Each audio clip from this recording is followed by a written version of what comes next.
शांति 10/2/2025। मीठे बच्चे, तुम्हें बाप द्वारा जो अद्वैत मत मिल रही है उस मत पर चलकर कलयुगी मनुष्यों को सतयुगी देवता बनाने का श्रेष्ठ कर्तव्य करना है। प्रश्न है, सभी मनुष्य मात्र दुखी क्यों बने हैं? उसका मूल कारण क्या है?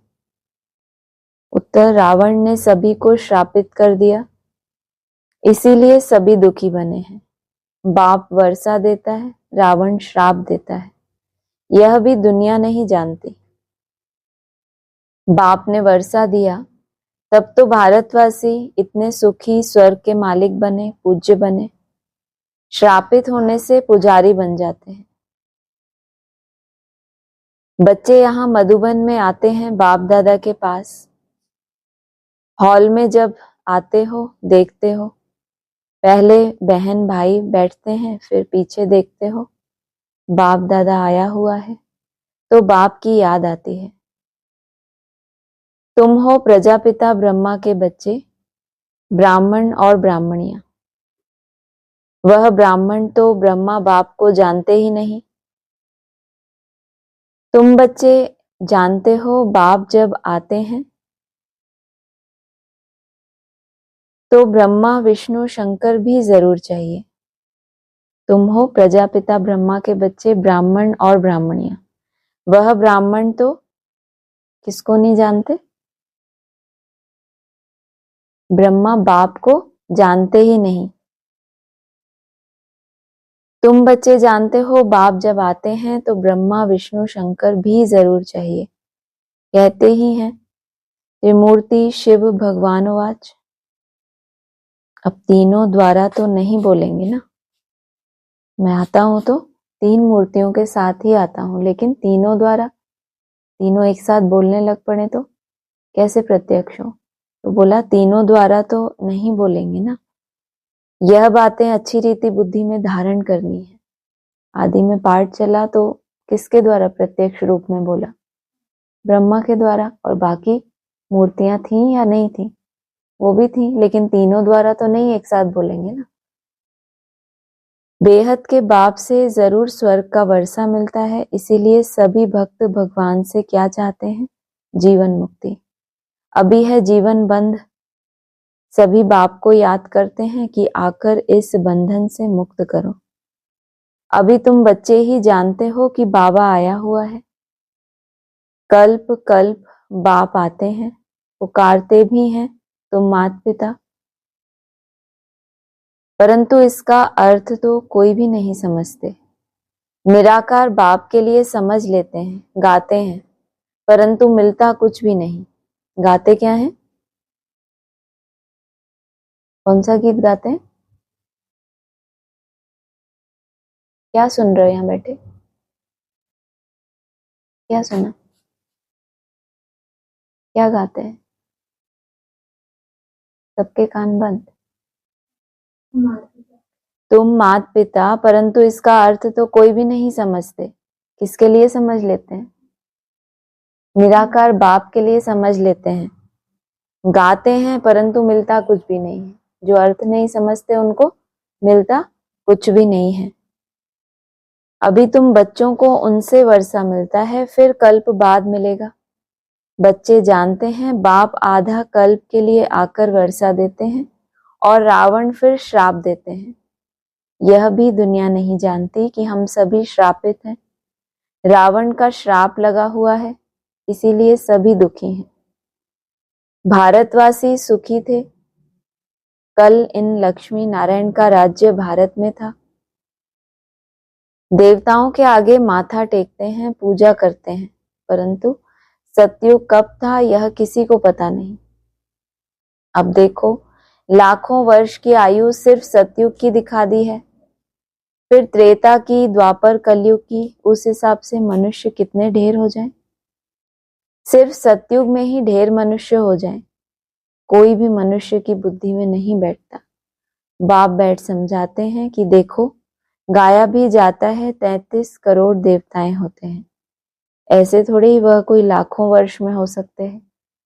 गायन करते हैं 33 करोड़ का, और सतयुग की आयु लाखों वर्ष कह देते हैं। तो यह भी मनुष्यों को समझाना पड़े। अभी तुम समझते हो कि बाबा हमको स्वच्छ बुद्धि बनाते हैं, रावण मलेच्छ बुद्धि बनाते हैं। मुख्य बात तो यह है, सतयुग में है पवित्र, यहाँ है अपवित्र। यह भी किसी को पता नहीं है कि राम राज्य कब से कब तक, रावण राज्य कब से कब तक होता है। समझते हैं यहाँ ही राम राज्य भी है, रावण राज्य भी है। अनेक मत मतांतर है ना, जितने हैं मनुष्य उतनी है मतें। अभी यहाँ तुम बच्चों को एक अद्वैत मत मिलती है जो बाप ही देते हैं। तुम अभी ब्रह्मा द्वारा देवता बन रहे हो। देवताओं की महिमा गाई जाती है, सर्वगुण संपन्न 16 कला संपूर्ण है, तो वह भी मनुष्य। मनुष्य की महिमा गाते हैं क्यों? जरूर फर्क होगा ना। अभी तुम बच्चे भी नंबरवार पुरुषार्थ अनुसार मनुष्य को देवता बनाने का कर्तव्य सीखते हो। कलयुगी मनुष्य को तुम सतयुगी देवता बनाते हो, अर्थात शांतिधाम ब्रह्मांड का और विश्व का मालिक बनाते हो। यह तो शांतिधाम नहीं है ना, यहाँ तो कर्म जरूर करना पड़े। वह है स्वीट साइलेंस होम। अभी तुम समझते हो हम आत्माएं स्वीट होम ब्रह्मांड के मालिक हैं, वहां दुख सुख से न्यारे रहते हैं। फिर सतयुग में विश्व के मालिक बनते हैं। अभी तुम बच्चे लायक बन रहे हो। एम ऑब्जेक्ट एक्यूरेट सामने खड़ी है। तुम बच्चे हो योग बल वाले, वह है बाहुबल वाले। तुम भी हो युद्ध के मैदान पे, परंतु तुम हो डबल अहिंसक, वह है हिंसक। हिंसा काम कटारी को कहा जाता है। सन्यासी भी समझते हैं यह हिंसा है, इसलिए पवित्र बनते हैं, परंतु तुम्हारे सिवाय बाप के साथ प्रीत कोई की है नहीं।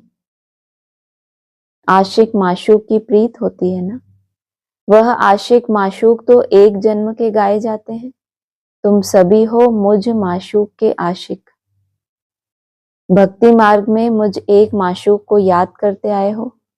अब मैं कहता हूं, यह अंतिम जन्म सिर्फ पवित्र बनो और यथार्थ रीति याद करो, तो फिर याद करने से ही तुम छूट जाएंगे। अंतिम जन्म सिर्फ पवित्र बनो और यथार्थ रीति मुझे याद करो, फिर क्या होगा? याद करने से ही छूट जाएंगे। सतयुग में याद करने की दरकार ही नहीं रहेगी। दुख में सिमरन सब करते हैं, यह है नरक। इनको स्वर्ग तो नहीं कहेंगे ना। बड़े आदमी जो धनवान है वह समझते हैं हमारे लिए तो यहाँ ही स्वर्ग है, विमान आदि सब कुछ वैभव है। कितना अंधश्रद्धा में रहते हैं। गाते भी हैं तुम मात पिता, परंतु समझते कुछ भी नहीं। कौन से सुख घनेरे मिले यह कोई भी नहीं जानते। बोलती तो आत्मा है ना, तुम आत्माएं समझती हो हमको सुख घनेरे मिलने हैं, उसका नाम ही है स्वर्ग, सुख धाम। स्वर्ग सभी को बहुत मीठा भी लगता है। तुम अभी जानते हो स्वर्ग में हीरे जवाहरों के कितने महल थे। भक्ति मार्ग में भी कितना अनगिनत धन था जो सोमनाथ का मंदिर बनाया है। एक एक चित्र लाखों की कीमत वाले थे। कहां पर? सोमनाथ का मंदिर जो बनाया है उसमें एक एक चित्र जो था वो लाखों की कीमत वाला था। माना सिर्फ एक की बात नहीं है, मंदिर है भले, लेकिन वहां पर चैतन्य चित्र बहुत है या एक ही है सिर्फ? तो एक एक लाखों की कीमत वाले थे। वह सब कहाँ चले गए? कितना लूट कर ले गए। मुसलमानों ने जाए मस्जिद आदि में लगाया, इतना अथाह धन था। अभी तुम बच्चों की बुद्धि में है हम बाप द्वारा फिर से स्वर्ग के मालिक बनते हैं। हमारे महल सोने के होंगे, दरवाजों पर भी जड़त लगी हुई होगी। जैनियों के मंदिर भी ऐसे बने हुए होते हैं। अब हीरे आदि तो नहीं है ना जो पहले थे। अभी तुम जानते हो हम बाप से स्वर्ग का वर्षा ले रहे हैं। शिव बाबा आते भी भारत में ही हैं। भारत को ही शिव भगवान से स्वर्ग का वर्षा मिलता है। क्रिश्चियन भी कहते हैं क्राइस्ट से 3000 वर्ष पहले भारत हेवन था। राज्य कौन करते थे यह किसी को पता नहीं है।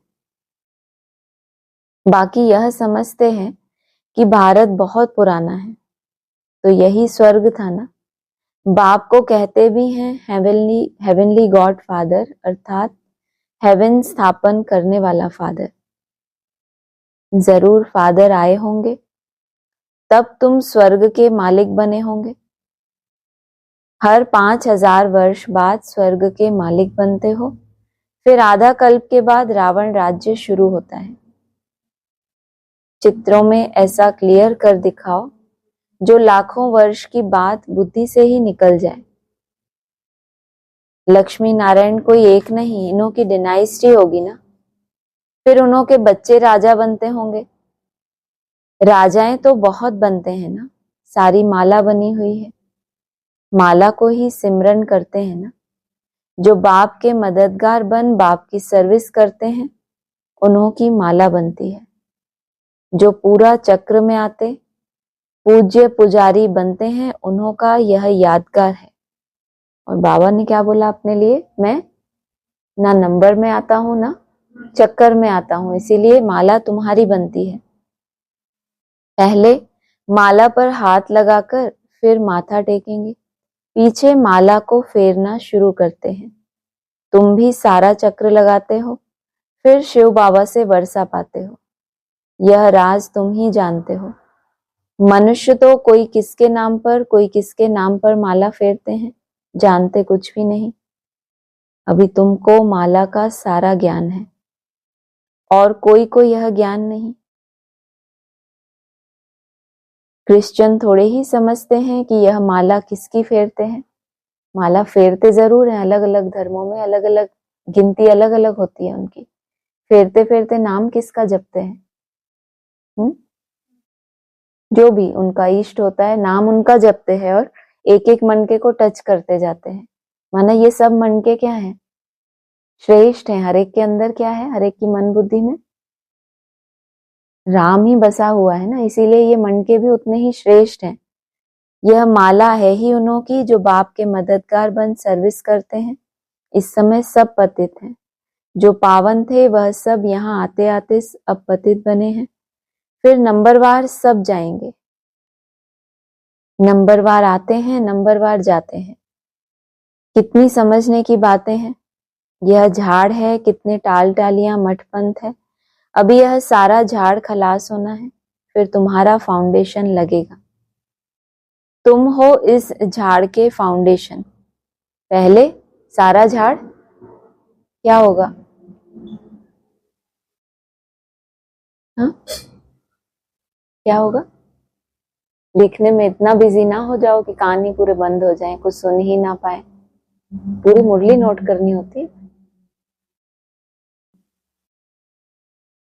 ये सारा झाड़ जब खलास हो जाए उसके बाद क्या होगा? तुम्हारा फाउंडेशन पड़ता है। कब पड़ा फाउंडेशन? 2018 में फाउंडेशन पड़ा। फाउंडेशन तो पड़ा 2004 में। 2000 तक के लिए क्या भविष्यवाणी थी ब्राह्मणों की दुनिया में? पुरानी सृष्टि क्या होगी? पहले क्या घोषणा हुई थी? जब ये कल्प पूरा हो जाएगा। कब कल्प पूरा हो जाता है? जब शूटिंग पीरियड पहले पहले कोर्स में आता था तो कल्प कम पूरा होता था? 2000 में। इसीलिए मुरलीखंड में लिखा था सन 2000 में सृष्टि चक्र फिर से घूमा।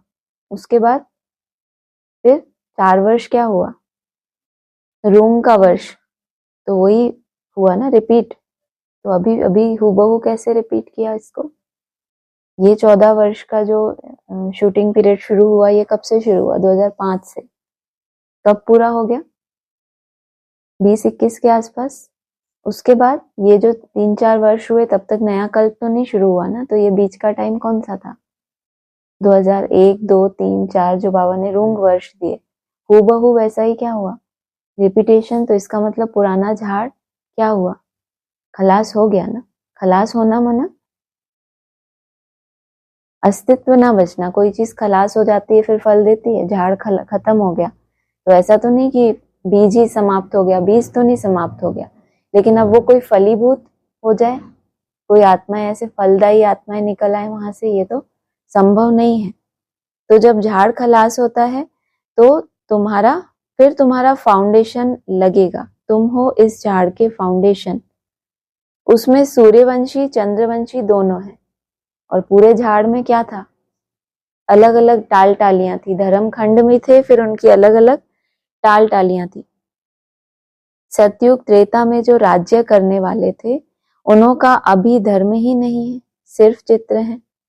जिनके चित्र हैं उन्हों की बायोग्राफी को तो जानना चाहिए ना। जो राज्य करने वाले थे, जो कोर्स कराते हैं, क्या बताते हैं, सतयुग में इनका राज्य था, त्रेता में इनका राज्य था, लेकिन क्या बोला बाबा ने, जो उन्हों का अभी धर्म ही नहीं है, सिर्फ चित्र हैं।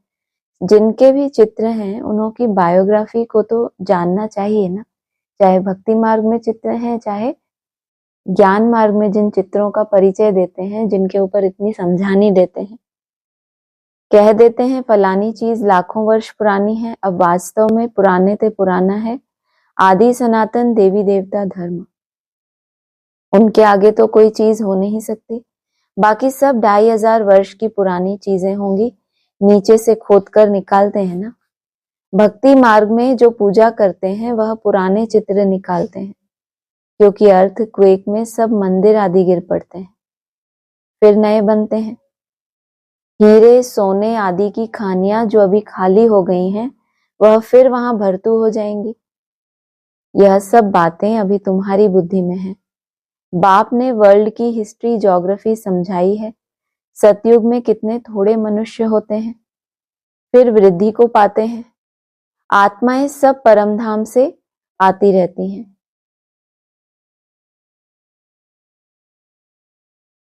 पीछे क्या बोला, भक्ति मार्ग में जो पूजा करते हैं वह पुराने चित्र निकालते हैं, क्योंकि अर्थ क्वेक में सब मंदिर आदि गिर पड़ते हैं, फिर नए बनते हैं। हीरे सोने आदि की खानियां जो अभी खाली हो गई वह फिर वहां भरतू हो जाएंगी। अभी क्या चल रहा है, अभी पुरुषोत्तम संगम युग है, लेकिन अर्थक्वेक हुई ना। अर्थक्वेक माना जो अभी बात की कि सारा झाड़ ही क्या हो जाता है, खलास हो जाता है। तो झाड़ गिरने का कोई कारण तो होता है, या तो बिजली गिरे, या तो भूकंप आए, तो क्या होता है, तूफान आए, तो झाड़ गिर जाते हैं ना। फिर बोला मंदिर आदि गिर पड़ते हैं। हीरे सोने आदि की खानियां माना किससे भरी थी, बाबा ने बोला ना ये ज्ञान सागर तुम्हारे लिए क्या लेकर आए, रत्नों की थालियां लेकर आए। तो ज्ञान सागर ने भरपूर किया ना टीचर के रूप में, तो उस समय खानियां भरपूर हो गई। फिर अर्थक्वेक आई तो क्या हो गया, झाड़ खलास हो गया। मैं इसका मतलब सब क्या हो गई खानियां, जिनकी भी मन बुद्धि में जो भी ज्ञान रतन थे तो क्या हो गए, अनिश्चय बुद्धि हो गए, तो ज्ञान रतन खाली हो गए। वह फिर वहां भरतू हो जाएंगी। जब कहाँ ट्रांसफर होंगे, नई दुनिया में जब ट्रांसफर होंगे तो वहां फिर इनकी मन बुद्धि में क्या हो जाएगी, भरपूरता आ जाएगी। तो फिर क्या हो गए, उनको असली हीरे असली रतन कौन से हैं जो हम खुद कमाई कर सकते हैं उनकी, वो उनको परिचय मिल जाएगा। तो फिर से क्या होगा, भरपूर हो जाएंगी। यह सब बातें अभी तुम्हारी बुद्धि में है। बाप ने वर्ल्ड की हिस्ट्री ज्योग्राफी समझाई है। सतयुग में कितने थोड़े मनुष्य होते हैं, फिर वृद्धि को पाते हैं। आत्माएं सब परमधाम से आती रहती हैं। आते आते झाड़ बढ़ता है, फिर जब झाड़ जड़ जड़ी भूत अवस्था को पाता है तो कहा जाता है राम गयो रावण गयो, जिनका बहु परिवार है। अनेक धर्म है ना, किसका बड़ा बड़ा परिवार है, राम का भी बहुत बड़ा परिवार और रावण का भी बहुत बड़ा परिवार। अनेक धर्म है ना, लेकिन दोनों ही परिवारों में क्या है, राम की सेना कौन सी दिखाते हैं, बंदरों की सेना दिखाते हैं, और रावण के साथ तो फिर भी मनुष्य है लेकिन असुर है ना।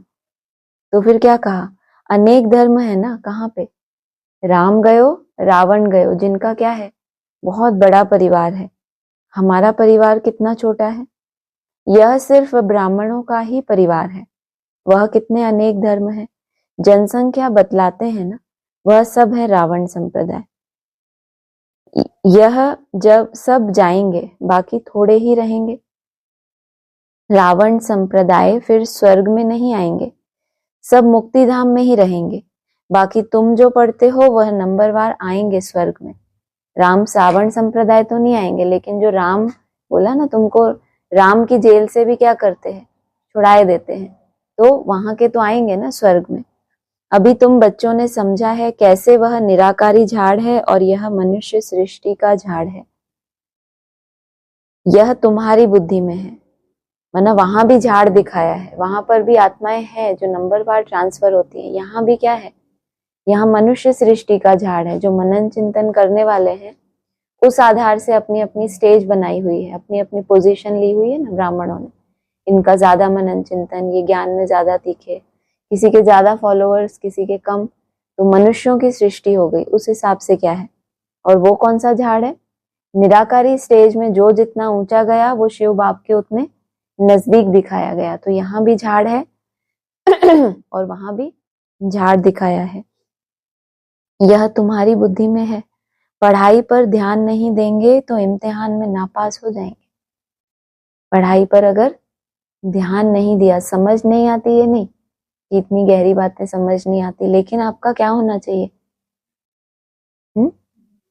धी माना क्या, आध्यात्मिक का अर्थ बताते हैं ना, अधि माना माना जो अंदरूनी स्विच है आपका वो क्या रहे, ऑन रहे, तो कहेंगे हाँ अंदर क्या है, सिस्टम आपका ऑन है। नहीं तो क्या होता है, ध्यान में जाते हैं तो कैसे हो जाते हैं, मिल में चले जाते हैं, गुम हो जाते हैं।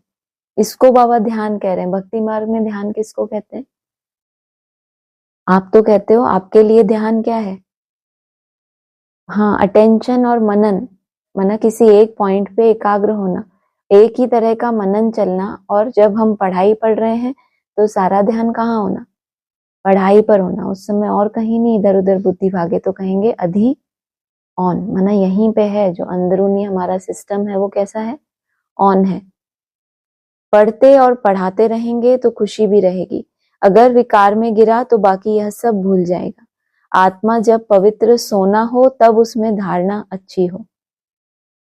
सोने का बर्तन होता है पवित्र गोल्डन, सोने का बर्तन है तो कैसा होगा, एक तो पवित्र और दूसरा गोल्डन। माना स्टेज कैसी हो, कौन सी स्टेज होती है, गोल्डन स्टेज कौन सी होती है, सिल्वर कौन सी होती है, हाँ फिर गोल्डन, माना पवित्र गोल्डन भी, गोल्डन माना निसंकल्प, हाँ विजन बनाना, शुभ संकल्पों में रहना, ये भी क्या है, गोल्डन स्टेज। तो कहा आत्मा जब पवित्र सोना हो, माना सोना भी सब तरह का होता है, विजन भी जब बनाते हैं तो बाबा ने क्यों ये बंद कर दिया, ध्यान दीदार, इसमें भी क्या होता है, कहीं ना कहीं माया भी इंटरफेयर कर सकती है ना, कुछ अजीब अजीब दृश्य दिख गए, मैं तो ये महारानी, मैं ये महाराजा, और उसी में उड़ गए तो फिर, और उसके बाद फिर निराकारी स्टेज बन गई, ऊपर ही उड़ रहे हैं, तो फिर गलत फहमी नहीं हो जाएगी, अपनी कमाई तो नहीं है ना ये। तो क्या कहा, आत्मा जब पवित्र सोना हो, सोने के भी कैरेट होते हैं, बाबा ने मुरली में बताया, आत्मा का सबसे ज्यादा हाईएस्ट कितना होता है, कितने कैरेट, 24, 24 कैरेट से नीचे बाबा ने बताया है, याद है किसी को, 22 कैरेट, और उससे नीचे, हाँ 14, बहुत अच्छा, और उससे नीचे 9 कैरेट। सोचो आप, बाबा ने ये 4 चीजें क्यों बताई मुरली में, वैसे तो बाबा कहते हैं 8 घंटे की आपकी अवस्था होनी चाहिए, यहाँ पे बताया 9 कैरेट, माना थोड़ा ऊपर, 9 कलाएं भी है ना, तो 8 में तो धर्म पिताओं की स्टेज होती है, लेकिन आपकी कैसी होनी चाहिए, थोड़ी ऊपर, माना देवता धर्म जो है उसमें धर्म पिताओं से भी थोड़ा ऊपर, अगर प्रजापिता का भी पार्ट है, सब धर्म पिताओं के ऊपर कंट्रोल करने वाला, तो भी 8 कला से ऊपर ही होगा ना। तो 9 कला, फिर 14 कला, उसके ऊपर 22 और फिर 24। तो आत्मा जब पवित्र सोना हो तब उसमें धारणा अच्छी हो। सोने का बर्तन होता है पवित्र गोल्डन। अगर कोई पतित बना तो ज्ञान सुना नहीं सकता। अभी तुम सामने बैठे हो, जानते हो गॉड फादर शिव बाबा हम आत्माओं को पढ़ा रहे हैं, हम आत्माएं इन ऑर्गन्स द्वारा सुन रही हैं। पढ़ाने वाला बाप है। ऐसी पाठशाला सारी दुनिया में कहाँ होगी। वह गॉड फादर है, टीचर भी है, सतगुरु भी है।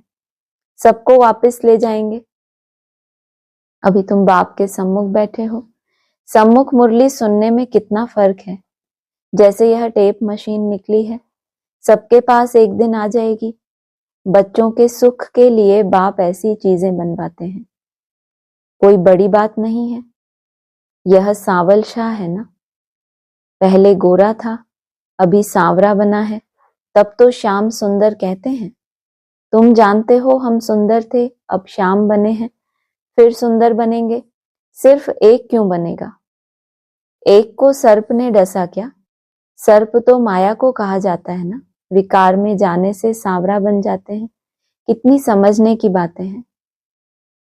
बेहद का बाप कहते हैं, गृहस्थ व्यवहार में रहते यह अंतिम जन्म फॉर माय सेक पवित्र बनो। और माय सेक कहते हैं मेरी खातिर, मेरे सदके उसको कहते हैं।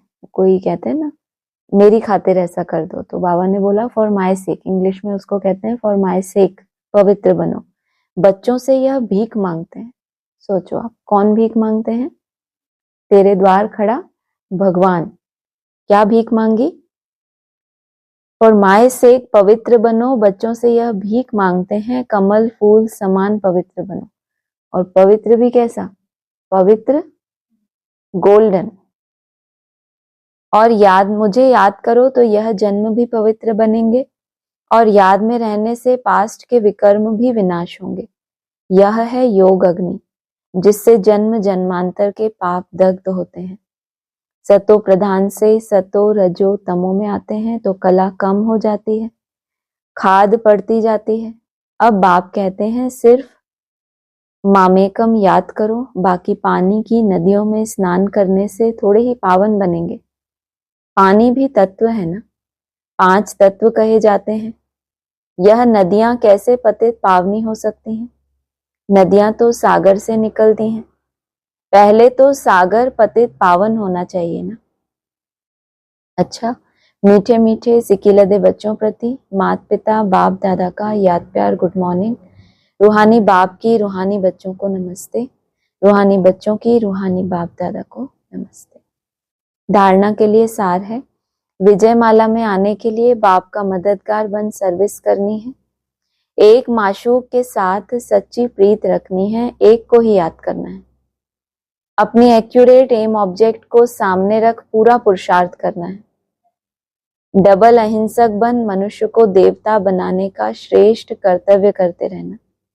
एम ऑब्जेक्ट को सामने रख, अपनी एक्यूरेट एम ऑब्जेक्ट को सामने रख, इनएक्यूरेट नहीं कि हम तुम ये हैं, हम तो फलाने हैं, वो हो गया इनएक्यूरेट।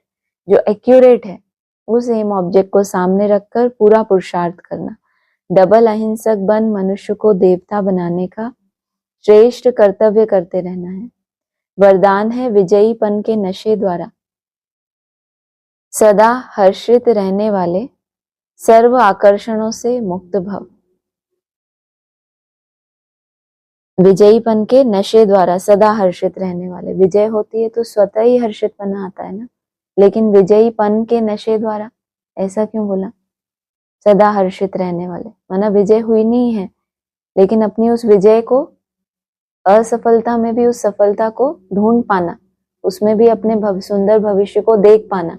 ये असफलता किस लिए है, मुझे कुछ ये नया सिखाने के लिए आई है। तो विजयीपन के नशे द्वारा सदा हर्षित रहने वाले, सर्व आकर्षणों से मुक्त भव।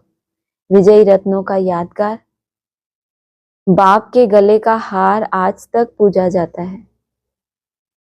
तो सदा यही नशा रहे कि हम बाबा के गले का हार विजयी रत्न हैं। हम विश्व के मालिक के बालक हैं। हमें जो मिला है वह किसी को भी मिल नहीं सकता। यह नशा और खुशी स्थायी रहे तो किसी भी प्रकार की आकर्षण से परे रहेंगे। जो सदा विजयी हैं वो सदा हर्षित हैं। एक बाप की याद के ही आकर्षण में आकर्षित है। स्लोगन है एक के अंत में खो जाना अर्थात एकांतवासी बनना। पहले उस एक को जानना, फिर वो एक आपको ज्ञान की गहराइयों में लेकर जाता है, तो सागर की लहरों में लहराते हैं। फिर उस सागर का कोई अंत भी तो है, क्या है? निराकारी स्टेज, अमन अवस्था। तो उस अंत में चले जाना अर्थात एकांतवासी बनना। अव्यक्त इशारे हैं। अभी सब मिलकर एक दो की हिम्मत बढ़ा के यह संकल्प करो कि अब समय को समीप लाना ही है, आत्माओं को मुक्ति दिलानी ही है। लेकिन यह तब होगा जब सोचने को स्मृति स्वरूप में लाएंगे। जहां एकता और दृढ़ता है वहां असंभव भी संभव हो जाता है ना। स्वयं की दृढ़ता और संगठन के साथ एकता, वहां असंभव भी संभव हो जाता है। अच्छा, ओम शांति। नहीं, आज की मुरली के काफी सारे अच्छे पॉइंट्स थे जो डिस्कस करने थे, इसलिए फिर मैंने मैसेज किया। ठीक है। सबसे पहले तो ये स्लोगन एक के अंत में खो जाना अर्थात एकांतवासी बनना, मतलब एक के अंत में खो जाना का क्या हुआ? एक को जाना, हमने एक बाप को याद किया। माना पहले हम होते हैं विस्तार, जब हम शुरुआत में हमें ज्ञान, माना शुरुआत हुई साक्षात्कार के द्वारा, हमें उस एक का परिचय मिला कि भगवान इस धरा पर आया हुआ है। फिर उस एक के हमने सब तरह के गुणों को जाना। ज्ञान का सागर है, आनंद का सागर है, सुख का सागर है। तो ज्ञान के इतने विस्तार में हमको लेकर गया बाप। लेकिन गीता में जैसे बोला आदि और अंत में लिखा है मन मना भव। तो उसके अंत में हमें जो वो सिखाता है, आदि में जो सिखाया फिर अंत में भी वही सिखाता है। तो उस अंत तक पहुंच पाना, वो जो उसकी फाइनल स्टेज है, निराकारी, निर्विकारी और निरहंकारी, उस अंत को वहां तक पहुंच पाना। नहीं तो दुनिया वाले कहते हैं ईश्वर का अंत कोई पा नहीं सकता। जैसे अभी ब्राह्मण है ना, ज्ञान के विस्तार में बहुत चले गए। इसमें बाबा ने कहा था ज्ञान की भी ऐसी बाढ़ आती है तो सब कुछ समझ नहीं पाते कि ये भगवान का कैसा ज्ञान है। उसके ज्ञान भी बाबा कहते हैं अटपटा चटपटा है, उसको भी समझना इतना मुश्किल। फिर वो किस निराकारी स्टेज में सदा ही रहता है, 5000 वर्ष उस अंत में ही रहता है। लेकिन बीच में आकर बच्चों के लिए ये सब कुछ ज्ञान का सागर भी बनता है, इतना विस्तार भी करता है। तो उसके ज्ञान के अंत को पकड़ना भी इतना मुश्किल है, फिर उसके निराकारी स्टेज के अंत को पकड़ना। तो बाबा ने कहा है जो योग बल वाले बच्चे होंगे वो अंत तक टिके रहेंगे, माना वो ईश्वर के अंत को भी पा लेंगे। तो उस अंत तक पहुंच पाना, फिर उस तक अगर पहुंच गए तो जैसे कि कुछ पाने को रहा ही नहीं, सब कुछ पा लिया, तो खो जाते हैं फिर उसी खुशी में, ये कह सकते हैं। हाँ जी, हाँ जी, हाँ जी, ठीक है। तो एक पॉइंट स्टार्टिंग में आया कि वह ब्राह्मण तो ब्रह्मा बाप को जानते ही नहीं है। हाँ जी, ये तो समझ में आया। फिर तुम बच्चे जानते हो बाप जब आते हैं तो ब्रह्मा विष्णु शंकर भी जरूर चाहिए, कहते ही है त्रिमूर्ति शिव भगवान वाच। अब तीनों द्वारा तो नहीं बोलेंगे, मतलब ये मैं इसलिए पूछ रही हूँ कि ये ब्राह्मणों की दुनिया में के हिसाब से लागू होता है। तो ये बाबा क्या समझाना चाह रहे हैं, थोड़ा और एक्सप्लेन कीजिएगा। माना पहले ब्रह्मा बाप वाला तो क्लियर है ना, या वो भी पूछना? हाँ वो ठीक, है, वो क्लियर है। फिर इसके जो नेक्स्ट वाला है कि तुम बच्चे जानते हो बाप जब आते हैं तो फिर ब्रह्मा विष्णु शंकर भी जरूर चाहिए। ठीक है, ठीक है ना। जब आदि में बाबा ने कहा ओम मंडली नाम ही इसलिए पड़ा क्योंकि तीनों मूर्तियां भी थीं, लेकिन तीनों द्वारा तो नहीं बोलेंगे ना, ये बोला। उस समय जो पार्ट था, माना ब्रह्मा बाबा का जो पार्ट था, तो वो मूर्तियां गुप्त रहीं और उनको आगे होना था, माना उनको उनके द्वारा वाणी चलाई गई। तीनों के द्वारा एक साथ नहीं बोलते, लेकिन अलग अलग टाइम पर उन मूर्तियों के द्वारा। जैसे एक मुरली में ये भी आया, विष्णु कोई गूंगा थोड़े ही है, ये सच्ची गीता खंड में है, ये साकार मुरली का ही पॉइंट है। ये कहकर बाबा ये बताना चाहते हैं कि उनके द्वारा भी बोलते हैं। वो तो कह देते हैं विष्णु कोई होता ही नहीं। अब जब मुरली में आया है विष्णु कोई गूंगा है क्या? मना है तभी तो उसके बोलने ना बोलने का सवाल आता है। कोई नहीं बोलता तो उसको कहते हैं गूंगे हो क्या, लेकिन बोलता है तो बोला नहीं है गूंगा, तो इसका मतलब बोलते हैं, लेकिन तीनों के द्वारा एक साथ तो नहीं बोलेंगे। या आदि में जो बोला ब्रह्मा बाप को जानते ही नहीं, तो जरूर बाप लिखाते थे, बाबा लिखते थे, तो वाणियां बाबा के द्वारा चली हैं। ब्रह्मा बाप को तो ब्राह्मणों ने जाना ही नहीं, क्योंकि उन मूर्तियों का उस समय पाठ था गुप्त रहने का। हर एक का प्रत्यक्ष होने का एक समय है। वो जो 30-33 वर्ष का समय था, वो ब्रह्मा की मूर्ति के प्रत्यक्ष होने का समय था। फिर उसके बाद टीचर के रूप में पाठ चलता है। तो जब टीचर के द्वारा बोलते हैं, तो फिर और दूसरी मूर्ति कोई प्रत्यक्ष नहीं हो सकती। फिर वो जो 30-33 वर्ष का समय है, जब वो पूरा होता है, तब आप इशारा देते हैं। फाउंडेशन, जो आज हमने बात की कि झाड़ जैसे कि खलास हो गया 2000 में, बहुत अनाउंसमेंट थी, नई सदी उज्जवल भविष्य 21वीं सदी के लिए, कि विनाश हो जाएगा। एडवांस में भी इसके लिए बहुत बात होती थी कि सब बर्फ में दब जाएंगे 2000 में, फिर 18 में नई सृष्टि होगी, ऐसा बहुत कुछ होता था।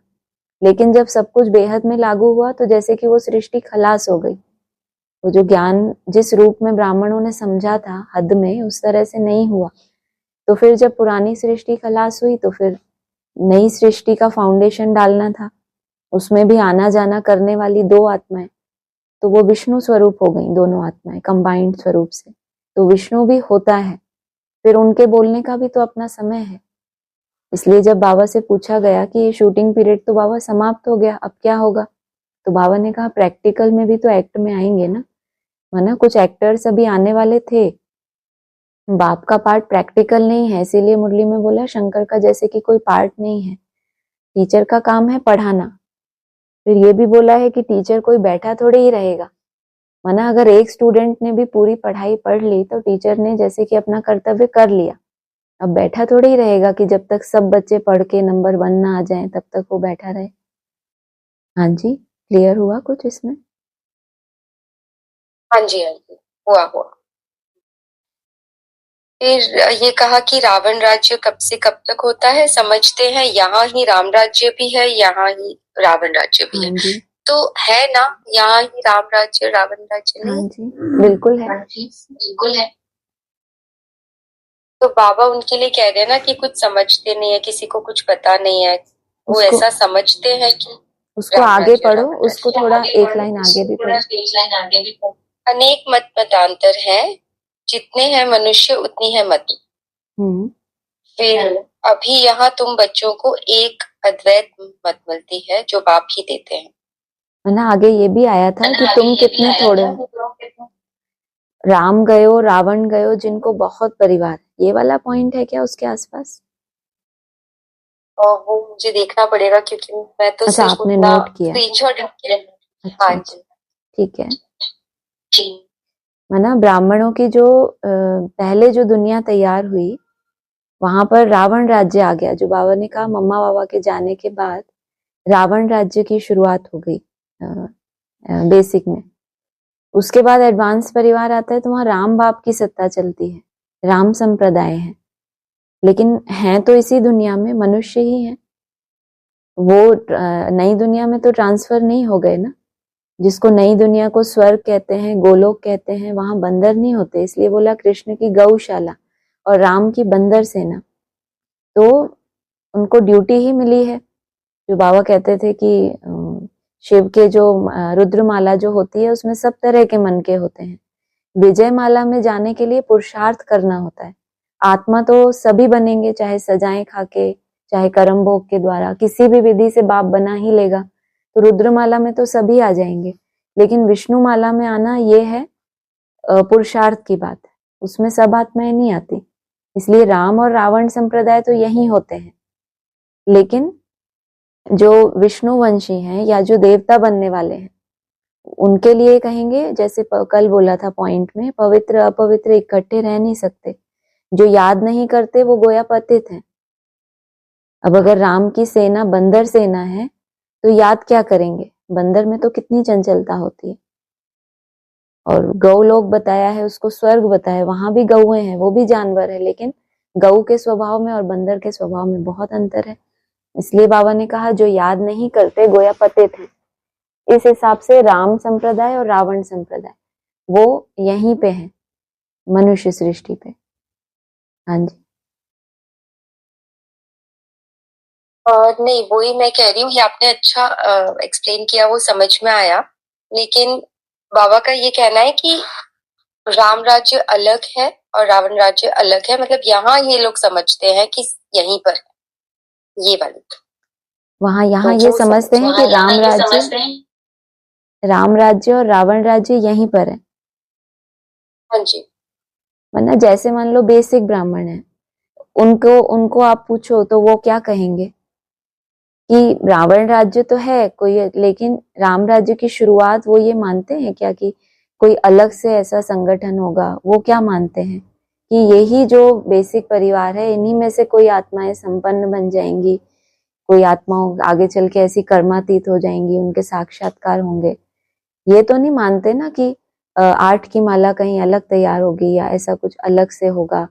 जो है वो वहीं पर ही मानते हैं। माना भले रावण राज्य है। हाँ जी, बोलिए। नहीं, बोलिए बोलिए। हो गया मेरा। ठीक है ठीक है। हाँ, यही समझना था कि एक्चुअली अलग है ना, हाँ और जी। यहाँ नहीं। हाँ जी, ठीक है। एक और पॉइंट कि तुम बच्चे हो योग बल वाले और वह है बाहुबल वाले, तो ये भी ब्राह्मणों की दुनिया की बात बाबा बिल्कुल। कर रहे हैं ना, जिस्मानी और रूहानी जो बोलते हैं। फिर तुम हो डबल अहिंसक और वह है हिंसक, तो अब उसमें हिंसा क्या कर रहे हैं वो लोग? आप म्यूट करो तो मैं बोलूं। ये जो बोला योग बल और बाहुबल, माना बाहुबल की हिंसा केवल बाबा ने ये नहीं बताया कि मार पिटाई कर दें, लड़ाई झगड़े करें उस तरह से जैसे लौकिक दुनिया में होते हैं, तो बाहुबल है। बाबा ने कहा कि बाहुबल बोल दिया है, लेकिन तन की बात है, माना तन से जो धन कमाया जाता है, अगर वो धन लगाकर गलत काम करते हैं, जैसे कितना ग्लानी के लिए कितना धन खर्च किया कि एडवांस पार्टी डाउन हो जाए, तो ये भी तो बाहुबल ही चलाया। किसी को क्रोध में आंखें दिखाते हैं, ये भी तो बाहुबल है। माना किसी भी तरह की हिंसा, बाबा ने कहा वो तो समझते हैं कि मारा मारी को ही हिंसा कहा जाता है। उस दिन एक पॉइंट आया था ना, युधिष्ठिर, तुम युधिष्ठिर हो, सबको युद्ध के मैदान में खड़ा करने वाले, तुम डबल अहिंसक। वो समझते हैं कि मारा मारी ही हिंसा है। मारा मारी तो बाबा ने जैसे कि इतनी वैल्यू ही नहीं दी। सबसे मुख्य हिंसा है काम विकार की। तो ब्राह्मणों के अंदर देह भान के आधार से जो कुछ भी विकार है वो सब बाहुबल में ही आता है। उसके आधार से वो जो भी कर्तव्य करते हैं, कामना है तो धन इकट्ठा करने की कोशिश करेंगे, वाचा से किसी को ऐसा बोलेंगे, मांगना, धन मांगना, किसी का तन से एक्स्ट्रा सेवा लेना, कुछ भी है, ये जो भी कुछ देह अभिमान के आधार से कोई भी ब्राह्मण, चाहे हम हो चाहे कोई भी ब्राह्मण हो, जो भी करते हैं वो सब कुछ बाहुबल में आता है। माना कुछ ना कुछ पावर है आपके पास, अथॉरिटी है, उसको यूज कर रहे हो आप अपने स्वार्थ के लिए, तो इसको अहिंसक नहीं कहेंगे। वो भी युद्ध के मैदान पे है और तुम भी युद्ध के मैदान पे हो। ऐसा नहीं कि उनका कोई ये लक्ष्य नहीं है कि हमें कोई ऐसे जीत पानी है, वो तो बस उलझे हुए हैं, उस हिसाब से युद्ध के मैदान में है। और तुम हो, तुम्हें पता है कि मेरी युद्ध इंटरनल है, माया के साथ है, तो मनसा के संकल्प से भी किसी को दुख नहीं देना चाहते। वो तो शरीर का यूज करते हैं, मना दृष्टि से दुख दिया, वाचा से दुख दिया।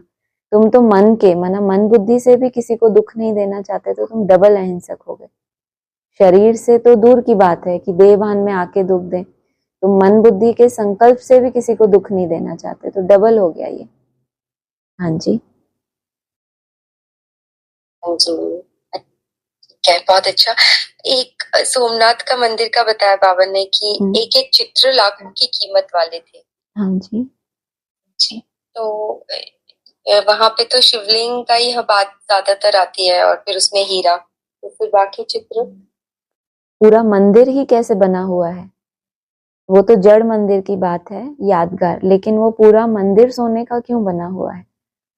आजकल आप देखो, कभी कोई कम थोड़े साहूकार होंगे तो मूर्ति में भले सोने का पानी चढ़ा देते हैं, लेकिन मंदिर ईंटों का होता है। लेकिन अगर एक एक ईंट इतनी वैल्यूबल हो उस संगठन की, सोने जैसी हो, जो आज बाबा ने कहा पवित्र गोल्डन, माना सोना भी हो तो एकदम पवित्र, जो 4 अवस्थाएं बताई ना, 9 कैरेट, 14, 22, 24, तो सब आत्माएं जिन्होंने मिलके उस जैसे बाबा ने कहा है ना, तुम बच्चे अपने योग बल से भारत को स्वर्ग बनाते हो। तो सोम को नाथने वाला तो है, उस चंद्रमा को नाथने वाला तो एक है, शिव बाबा, लेकिन दे दान तो छूटे ग्रहण। तुम बच्चों ने भी अपनी पूरी ताकत लगाई है, तो वो मंदिर जब तैयार होगा चैतन्य, तो उसमें जिन्होंने भी ताकत लगाई है वो सब भी तो उसमें जड़े जाएंगे ना। चैतन्य म्यूजियम तैयार होगा, अभी तक तो प्रदर्शनी की सेवा होती रही, लेकिन चैतन्य म्यूजियम तैयार होगा तो उसमें तो बहुत सारे चित्र होते हैं, और एक एक चित्र, क्योंकि उस चित्र ने इतना ज्यादा पुरुषार्थ करके खुद को वो बनाया है। कोई भी मूर्ति वैल्यूबल कब होती है, जब उसमें मान लो आपने एकदम प्योर सोना डाल दिया, हीरे बहुत वैल्यूबल डाल दिए। मूर्तियां तो सस्ती सस्ती भी मिलती हैं 20-50 रुपए की, उसमें भी हीरे जैसे चमकते हुए लगा देते हैं, लेकिन वो इमिटेशन होता है। अगर एक्चुअल कोई सोने की मूर्ति बनाए और उसमें फिर एक्चुअल वाले हीरे जड़े, तो उसके लिए उसको कितना धन चाहिए, कितना लंबा समय का पुरुषार्थ चाहिए, तब जाके वो चित्र तैयार होता है। इसको कहते हैं उसकी वैल्यू। जो हद में वैल्यू होती है, यहाँ बेहद में आत्माएं जो लंबे समय के अनुभव से बन जाती हैं, अपने फाइनल जो लक्ष्य है उनका, उसको पा लेती हैं, तो कहेंगे ये इतने वैल्यूबल है। जैसे शिवलिंग का बताया, ऊपर से पत्थर टकराता आता है, इतना लंबी यात्रा करता है वो, कभी यहाँ टकराया वहां टकराया, पानी में पड़ा रहता है, वो बहुत वैल्यूबल बन जाता है, उसको शिव का ही स्वरूप मान लेते हैं। तो वो बात है। हाँ जी, हाँ जी जी, हाँ जी। एक ये वाला पॉइंट आया कि ये झाड़, ये आपने ऑलरेडी एक्सप्लेन किया है ड्यूरिंग मुरली, लेकिन दोबारा से समझना है। ये झाड़ है, कितनी टाल टालियां मठबंद है, अभी ये सारा झाड़ खलास होना है, फिर तुम्हारा फाउंडेशन लगेगा। हाँ जी, हाँ जी। तुम हो इस झाड़ के फाउंडेशन, उसमें सूर्यवंशी चंद्रवंशी दोनों है। सतयुग त्रेता में जो राज्य करने वाले थे उन्हों का भी धर्म है नहीं, सिर्फ चित्र है। ये जब हम पहले समझते थे ये अलग तरीके से, लेकिन आपने कुछ अलग एक्सप्लेन किया है, उसको और एक्सप्लेन करेंगे? मना ब्राह्मणों का जो झाड़ तैयार होता है, जब सतो प्रधानता होती है तो सूर्यवंश चंद्रवंश होता है। फिर जैसे आदि में फाउंडेशन पड़ा, तो बाप लिखाते थे, बाबा लिखते थे। फाउंडेशन माना बीज उनके द्वारा आई ना ये मुरलियां सारी, लेकिन जैसे जैसे वो फाउंडेशन तो गुप्त हो गया, उसके बाद इतना विस्तार हो गया झाड़ का, अलग अलग धर्म की आत्माएं आ गई, बहुत विस्तार हो गया। फिर टीचर के रूप, फिर वो झाड़ पुराना खलास होना, और फिर टीचर का पार्ट जब शुरू हुआ तो वहां से नए झाड़ की कलम, वहां भी पहले पहले सूर्यवंश और चंद्रवंश मना वो जो ज्ञान था आदि का, वो एकदम सतो प्रधान। आदि में बहुत विस्तार नहीं होता था ज्ञान का। बाबा ने कहा जैसे जैसे विधर्मी आत्माओं का एडिशन होता है, बाबा को विस्तार करना पड़ता है। फिर जब उस झाड़ का भी विस्तार होते होते अति हो जाती है, फिर 2000 में जैसे बाबा ने कहा था विनाश हो जाएगा, ये एक एडवांस में एक भविष्यवाणी थी 2000 के लिए ना, माना नई सदी होगी तो उज्जवल भविष्य, ऐसा दुनिया में भी कहते थे, और एडवांस में भी ऐसा मान्यता थी। बेसिक में भी, अव्यक्त वाणियों में भी आता था कि क्या समझते हो कि 2000 में विनाश हो जाएगा, इसलिए तो नहीं बैठे कि 2000 में विनाश हो जाए। तो ऐसा हर जगह 2000 की बहुत घोषणा थी। तो उस समय भी वो झाड़ पुराना हो गया, 30-33 वर्ष जब उसके पूरे हो गए, तो बाबा ने नए झाड़ का फाउंडेशन डाला। अब इस झाड़ में होंगे केवल सूर्यवंशी और चंद्रवंशी। तो वो जो दो आत्माएं हैं, एक सूर्यवंश का हेड, एक चंद्रवंश का हेड, राम और कृष्ण की आत्माएं, इनके मन बुद्धि में पहले पहले वो बीज डाला जाता है। जो बाबा ने कहा नई दुनिया में आना जाना करते हो ना, अभी संडे को जो अव्यक्त वाणी चली, वो आपको अगर याद हो 2004, अभी तो 18/1/2004 की चली थी, इससे पहले चली थी 31/12/2003। तो बाबा ने अभी 18/1 में तो बोला था ये ताजपोशी का दिन है, कि बाप ने आज के दिन बच्चों की ताजपोशी कर दी। और 31/12 के अव्यक्त वाणी में भी है कि अपना सजा सजाया स्वरूप, कल श्याम था आज सुंदर है, वो दिखाई देता है।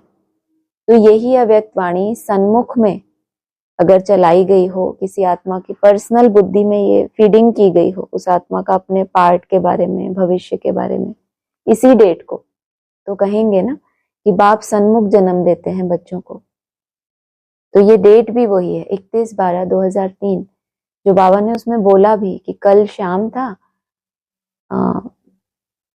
पता नहीं क्या था वो, कल तक जो पाठ चल रहा था वो शाम, और आने वाला जो कल है, माना जो 1 तारीख बाबा ने डेट भी बोली थी, वो सुंदर होगा। और बहुत क्लियर उस वाणी को अगर आप उसका वीडियो निकाल के सुनेंगे तो बहुत अच्छे से क्लियर होगा कि बाबा ने बहुत खोल खोल के इस चीज को बताया कि अपना वो चित्र खूंटे पे टंगा हुआ दिखाई देता है, जैसे ब्रह्मा बाप को दिखाई देता था, तो ऐसा ऐसा है उसमें। और उसका जो वार्तालाप चला है उस डेट पे, उसमें भी बाबा ने इशारे दिए हैं। तो ये डेट भी वो है कि सन्मुख जन्म दिया गया उन आत्माओं को जिनके द्वारा अभी उस समय नए झाड़ का फाउंडेशन पड़ा। तो वो तो था 2004, अभी आ गया 2025, तो वो था फाउंडेशन, और अभी हो गया प्रैक्टिकल। अभी पड़ रहा है वैकुंठ का फाउंडेशन, वो है स्वर्ग का फाउंडेशन, जो 2018 में आते आते परिपक्वता को पाया। तो स्व स्थिति में जाने वाली आत्माएं परिपक्व हो गई, तो अब उनको आगे की स्टेज में जाना है। 3 स्टेजेस है ना, एक स्वर्ग के बाहर, एक स्वर्ग में, और एक वैकुंठ में। तो जो आत्माएं 18 तक स्व स्थिति में गया, जिनके लिए बोला सत्य रहा, फिर बोला 18, तो उनके लिए है आगे वैकुंठ की तैयारी। अब जो जिस स्टेज पे है उनके लिए तो कहेंगे कि ये 2024 हो गया जैसे वैकुंठ का फाउंडेशन। तो हमें इशारे भी मिलने लगे। बाबा ने कहा हिमालय पूरा ही ऐसे नहीं सोने का हो जाएगा, पूरी खानियां वहां भरपूर होनी है। तो अब वो यात्रा आगे की तरफ ट्रांसफर हो गई। इसीलिए हमने कहा राम संप्रदाय रावण संप्रदाय यहीं पे होंगे। उनके मन बुद्धि में ये कल्पना भी नहीं है कि स्थूल रूप में भी नई सृष्टि किसी ऐसे स्थान पर होगी जहां पर तत्व भी सतो प्रधान हो। वो कभी ये सोच भी नहीं सकते। उस हिसाब से वो बोला था। हाँ जी, हाँ जी, हाँ जी। और जो पवित्र सोना की बात हुई, 18 कैरेट भी होता है ना? नहीं, बाबा ने मुरलियों में जो बोला उस हिसाब से बोला 18 कैरेट होता होगा। मुझे इतना नॉलेज नहीं है हद के सोने में कितना क्या होता है, ये मुरलियों में सुना था। उस हिसाब से हम फिर वैसा चार्ट का टारगेट रखते थे कि पहले हमें बांधा गया 8 घंटे में, तो 8 क्यों 9 बनाना चाहिए। 8 तो एकदम सीमा है, एक कदम ऊपर ही होना चाहिए ना त्रेता की तरफ। फिर अगला स्टेप आता है 14, माने 60% जो हम कहते हैं। उसके बाद एकदम 22 और फिर 24। तो ऐसे जब स्पेशल भट्टियां करते हैं तो ऐसे टारगेट लेके तपस्या करते हैं, उस हिसाब से बोला। बाकी लौकिक में होता होगा तो मुझे पता नहीं। तो 18 घंटे भी है ना हमारी दुनिया में। हाँ जी, कोई बात नहीं, वो तो ऐसे ही जो हुआ कि फिर खास रीजन में क्या है। ठीक है, ठीक है। और बोला कि तुम बच्चों ने समझा है कैसे यह निराकारी झाड़ है और यह मनुष्य सृष्टि का झाड़ है। हाँ जी। तो ये अलग अलग बाबा ने किया है, क्या इशारा? हमने समझा इस बात को मुरली के टाइम। आपने सुना था? सुना था, इसलिए दोबारा थोड़ा सा शायद ध्यान कम था। अच्छा, ध्यान कम था। मैंने मनुष्यों का झाड़ जो बताया, जो यहाँ ब्राह्मणों की, मैंने अगर सिर्फ ब्राह्मणों की बात करें कि मनुष्यों का झाड़ यहाँ भी तैयार होता है, लेकिन वो निराकारी स्टेज के आधार से तैयार हुआ झाड़ नहीं है। लेकिन निराकारी आत्माओं का जो झाड़ होता है, वहां पे आत्माएं अपनी निराकारी स्टेज के आधार से शिव के उतने नजदीक और उनसे उतने दूर होती हैं। लेकिन यहाँ जो झाड़ है वो मनुष्यों का झाड़ है। कोई मनन चिंतन के आधार से, है ना, मनुष्यों की जो वृत्तियां होती हैं उस हिसाब से आत्माओं का झाड़ तैयार हुआ। लेकिन निराकारी झाड़ की बात अलग है, वहां निराकारी स्टेज के आधार से आत्माएं पिरोई हुई हैं। लेकिन जो मनुष्य पहले पहले देवता बन जाए, उनका भी तो झाड़ है, देवता रूप भी तो धारण करते हैं ना मनुष्य। लेकिन मनुष्यों के झाड़ में और देवताओं के निराकारी वाले झाड़ में बहुत अंतर है। यहाँ विस्तार होता है मनन चिंतन के आधार से, और वहां निराकारी स्टेज के आधार से। वहां कोई विस्तार नहीं है, आत्माएं अपने आप ही अपनी स्थिति लेकर सिर्फ ट्रांसफर हो जाती हैं। हाँ जी, यही बस समझा था। ठीक है। बस एक लास्ट, ये जो अव्यक्त इशारे थे ना, उसमें एक लाइन बहुत अच्छी लगी लास्ट वाली, कि जहाँ एकता और दृढ़ता है वहां असंभव भी संभव हो जाता है। हाँ जी, हाँ जी, बस ऐसे ही रिपीट किया। हाँ जी, हाँ जी। Thank you. माना दृढ़ता तो हो गई पर्सनल, दृढ़ता का आप अपने लिए दृढ़ता रख सकते हो, लेकिन साथ में अगर यूनिटी नहीं है, परिवार से स्नेह नहीं है या संगठन को वैल्यू नहीं देते, तो वो आपकी दृढ़ता असंभव को संभव कर दे। जो आज आपके लिए असंभव है वो संभव हो जाए, वो अनुभव हो, ये जरूरी नहीं है। क्योंकि जब बहुतों का दृढ़ संकल्प होता है और सब संगठित रूप में याद करते हैं, तो हर एक की दृढ़ता का एडिशन होता है उसमें। तो इसीलिए दोनों का हमें बैलेंस चाहिए, स्वयं की दृढ़ता और संगठन में एकता, दोनों ही चाहिए। तो असंभव जो है ब्राह्मणों के लिए, वो ही ब्राह्मण संभव कर पाएंगे संगठित रूप में। हाँ जी, हो गया? हाँ जी, हाँ जी, हो गया। ओम शांति।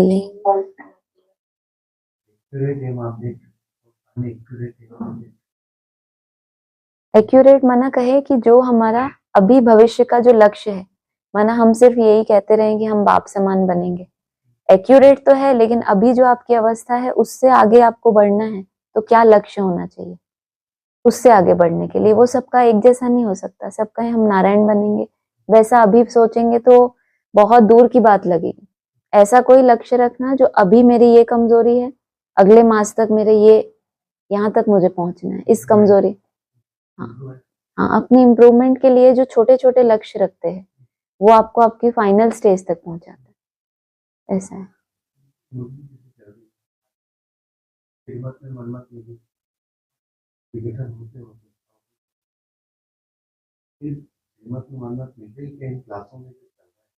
ये एक्यूरेट जो समझाया जा रहा है, विजन वही है या सबका मंथन तो अपना अपना ही होता है ना। जैसा राजा होता है वैसी उसकी भाषा होती है, हर एक का जैसा मंथन है वो दूसरे को वही डिलीवर करेगा ना। तो माना ये नहीं कह सकते कि सृष्टि का आपको विघटन होने वाला है, ये नहीं कह सकते।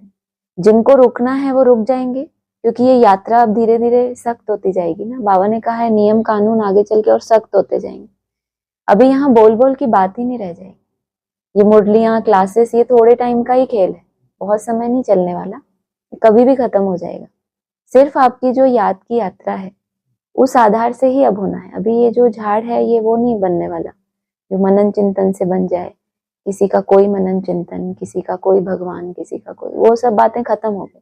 ये लड़ाइयां तो मुझे लगता है भक्ति मार्ग में भी इतनी चल रही हैं ऑलरेडी, और ब्राह्मणों ने वो शूटिंग कर ली। अब उसकी और दरकार नहीं है।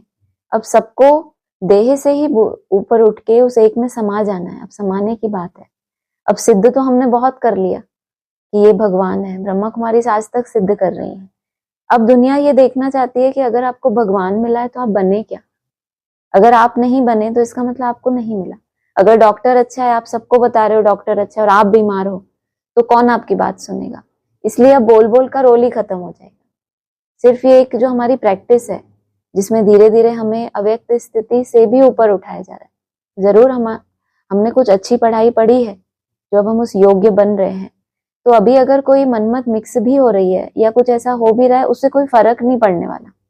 जिन आत्माओं को अपनी स्टेज को लेना है, भले वो 8 आत्माएं होंगी, जो बाबा ने कहा सच्ची सच्ची माला 8 की बनती, तो कहाँ हम देखेंगे कि ये क्या मंथन कर रहा है। 1-2 आत्माएं भी अपनी स्टेज में, उनको कोई लेना देना नहीं इस चीज से। मुख्य बात यह है क्या ज्ञान का विस्तार हो रहा है, कौन क्या बोल रहा है।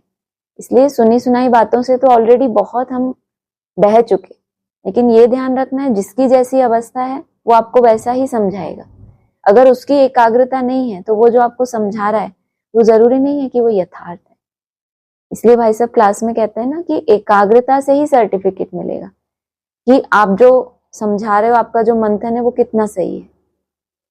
इसलिए हम भी जो क्लासेस में डिस्कशन करते हैं, जैसे मुझे कुछ मंथन आया तो मुझे ये नहीं लगता कि ये बिल्कुल सही बात है। मुझे ये लगता है कि अभी ये वेरीफाइड नहीं है, लेकिन मुझे ऐसा लगता है इसलिए ऐसा ये बोला। लेकिन वही है कि जब तक हमारी वो एकाग्रता बनी नहीं है तब तक नहीं कह सकता। भक्ति मार्गी है, चल रहा है, जब तक चल रहा है, बाकी आदेश से ही चल रहा है ऊपर से, तो चलने देना है। बाकी ऐसा है कि अब इन चीजों से कोई फर्क नहीं पड़ना, क्योंकि आत्मा को ये अच्छे से पता चल गया कि ज्ञान की सब्जेक्ट अलग है। और एक मुरली अभी चली थी 2 दिन पहले कि याद और ज्ञान एकदम अलग चीजें हैं। ज्ञान को याद नहीं कहा जाता और याद में ज्ञान नहीं है। अगर याद भी कर रहे हैं, मंथन भी कर रहे हैं, तो वो या तो आप ज्ञान में चल रहे हो या तो आप याद में चल रहे हो। याद माना एक के अंत में खो जाना। तो इसमें ज्ञान की सिर्फ एक लिमिट की दरकार है, और जितना हमने अभी जान लिया उससे ज्यादा हमें दरकार नहीं है। उससे आगे जो देना है वो हमें स्वतः ही मिलने वाला है। हमें दरकार नहीं है खोजने की कि अभी और क्या नया निकलने वाला है। खोजते रहेंगे तो आप अपनी आप ज्ञान में चलते रहेंगे, और जो आत्माएं याद की मेहनत कर रही हैं उनको इतना कोई पड़ी नहीं है कि क्या ज्ञान सामने आने वाला है, कौन सी मूर्ति आने वाली है, क्या कैसे होने वाला है। वो अपनी याद में चल रही हैं। ऐसे आत्माओं को तो बाप खुद रिसीव करेगा, और जो ज्ञान में ही खोदती रहेंगी तो फिर क्या फायदा उससे।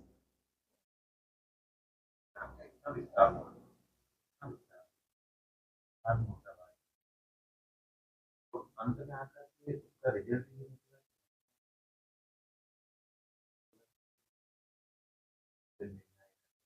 बताया बाद में अपन लोग, मैंने खाली कमरा देखा। अब जो अपन लोग का ज्ञान पूरा खत्म, पूरा विस्तार जो था खत्म, अब अपन को सार में टिकना, मतलब कोई आ गया मेरा बाबा मीठा बाबा प्यारा बाबा, ठीक है। भक्ति तो उनके लिए जिनके पास बहुत व्यर्थ है। भक्ति का आधार सिर्फ उनको लेना है, जाप का आधार सिर्फ उनको लेना है जो एकदम नीचे लेवल पे हैं, जिनके व्यर्थ संकल्प कंट्रोल ही नहीं हो रहे बिल्कुल। उनके लिए वो सीढ़ी है एक। ऐसा नहीं कि वो भक्ति को पकड़े हुए हैं। भक्ति का आधार, भावनाओं का आधार तब तक ही है। भक्ति मार्ग की तो कितनी गहरी परिभाषा है, वो तो अभी हम धीरे धीरे आगे बढ़ेंगे। जो मेरा बाबा नहीं भी कर रहे मान लो मेरा बाबा ज्ञान का चिंतन कर रहे हैं, उनके अंदर भी कितना भक्ति मार्ग है, ये उनको और आगे चल के जैसे जैसे हम आगे बढ़ेंगे अपने आप पता चलेगा कि ये भी भक्ति मार्ग है, ये भी भक्ति मार्ग है। ये भी भाव, जो भी चीज आपकी भावनाओं से रिलेटेड है, बाबा ने एक मुरली में बहुत क्लियर बोला कि अभी तुम भक्ति तो नहीं करते लेकिन देह भान में तो आते हो ना। जब तक आप देह भान में आ रहे हो तब तक भक्ति है, समझ लो। आप मेरा बाबा करो चाहे ना करो, लेकिन जब तक देह भान में आ रहे तब तक क्या है, सब भक्ति मार्ग है, सब कुछ भक्ति मार्ग है, कुछ है ही नहीं उससे ऊपर। तो ज्ञान मार्ग सिर्फ उतना ही परसेंटेज में है हमारे अंदर जितना हम उस पॉइंट में रहते हैं। फिर वापस आ जाते हैं भक्ति मार्ग। अब देह में आ गए तो देह का पोषण करेंगे, देह के आधार से विकार आएंगे, संबंध दिखेंगे, सब कुछ होगा। ये फैलारा हुआ ही है सब कुछ देह के कारण ना। इसीलिए सिर्फ ज्ञान का वर्णन करना वो सब ज्ञान मार्ग नहीं कहलाएगा। जो देह भान में आना नई दुनिया के हिसाब से वो भक्ति मार्ग। अब ये व्यर्थ से कोई आत्मा, मुझे तो लगता है एक सात्विकता की निशानी है कि कोई आत्मा उस भक्ति मार्ग से छूटने के लिए सिर्फ उसका आधार ले कि कम से कम नेगेटिविटी ना आए। नेगेटिव से बेहतर है मेरा बाबा, व्यर्थ से बेहतर है मेरा बाबा जाप, जैसे दुनिया में भी करते हैं, वही सीढ़ी है ये। लेकिन उस पर तो नहीं हमेशा रहना होता। एकदम अगर आपको लग रहा है बिल्कुल कुछ नहीं हो रहा, तो वो कहते हैं ना something is better than nothing, कुछ तो करो आप। तो कुछ भी नहीं कर रहे उससे कम से कम ये एक सीढ़ी है, फिर उससे आगे बढ़ो। ऐसा थोड़ी है कि जो आत्माएं अभी कुछ टाइम पहले मेरा बाबा करती थी अब वो आगे नहीं बढ़ी। अनुभव है आत्माओं के, जो थोड़ा टाइम पहले मेरा बाबा से ही कर रही थी शुरुआत, अब वो एकदम बीच में टिक रही है। उन्होंने सिर्फ उसका थोड़ा आधार लिया कि मुझे जाना तो है लेकिन एक पांव इस पे रखना है। क्यों हम इतने अहंकारी बने कि हम तो ज्ञानी हैं, हम मेरा बाबा बोलेंगे तो क्या होगा। तो ये भी एक तरह का अहंकार ही है कि आपके पास नेगेटिविटी भी है, व्यर्थ भी है, तो भी आप सोचो मैं मेरा बाबा नहीं करूंगा, ये भक्ति मार्ग है। या तो फिर आप विजन बनाने में एक्सपर्ट हो गए हो कि आपको जिस भी विधि से आप याद करते हो, विधि अगर आपके लिए सरल है तो आप मत करो, बोला ही नहीं है कभी करने के लिए। है तो भक्ति मार्ग, लेकिन इसमें निरहंकारी पना चाहिए। अच्छा, बोल सकते हैं बिल्कुल। उनको कोई अहंकार नहीं है कि हमें किसी को दिखाना थोड़ी है, हमें अपनी आत्मा को शुद्ध बनाना है। अगर ये विधि है तो हम करेंगे, और जिसने ये विधि बताई है उस पे उनको विश्वास है तो वो क्यों नहीं करेंगे।